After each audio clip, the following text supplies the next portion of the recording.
अवघ्या वर्षभरातच 1 करोड रुपयाच्या पुढे सहज वर कमाई मिळणाऱ्या बांधकाम परवानगी विभागासारख्या मलाईदार खात्यात जर 20 वर्ष सेवा झाली असेल तर त्या कमाईचा आकडा किती असेल याचा तुम्ही अंदाज लावू शकता। 2 महिन्यांपूर्वी सेवानिवृत्त झालेले पुणे महापालिकेचे मुख्य अभियंता प्रशांत वाघमारे यांच्या मालमत्तेची चौकशी करण्याचे आदेश नुकतेच उच्च न्यायालयाने दिल्याने वाघमारे व एकूणच बांधकाम परवानगी विभागात मिळणारा रगड पैसा आता चौकशीच्या फेऱ्यात आलाय। पुण्याप्रमाणेच पिंपरी चिंचवड महापालिकेत या सर्वोच्च पदावरून काम केलेल्या व निवृत्त झालेल्या तर सध्या या पदावर विराजमान असलेल्यांची चौकशी भविष्यात कोणी केली तर त्यांनाही रडारवर घेत त्यांच्या मालमत्तेची चौकशी होऊ शकते असेच उच्च न्यायालयाच्या निर्देशानुसार स्पष्ट होत आहे। एक सामाजिक कार्यकर्ता वाघमारे यांच्या संपत्तीची चौकशीची मागणी लाचलुचपत विभागाकडे करतो। या विभागालाही त्यामध्ये तथ्य आढळतं, परंतु पालिका आयुक्त चौकशीला नकार देतात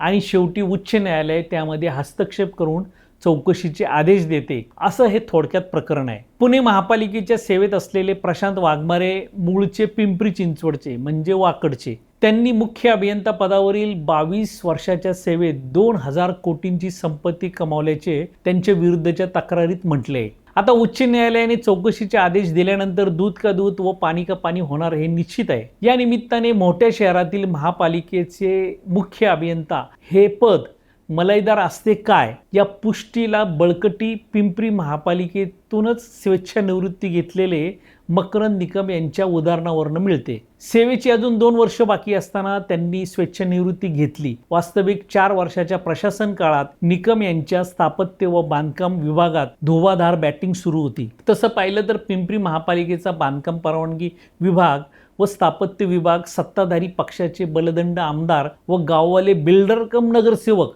हीच मंडळी चालवतात। या विभागात मिळणारा प्रचंड पैसा हा मतिगुंग करणारा असतो।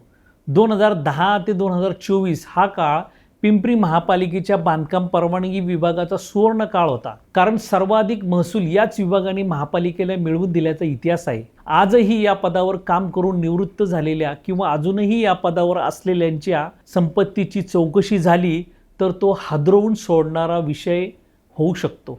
आणखीन घडामोडी जाणून घेण्यासाठी पाहत रहा पिंपरी चिंचवड न्यूज। सोबतच आमच्या फेसबुक आणि इंस्टाग्राम चॅनलला फॉलो करायला विसरू नका, तसेच यूट्यूब चॅनलला सबस्क्राईब करायला विसरू नका।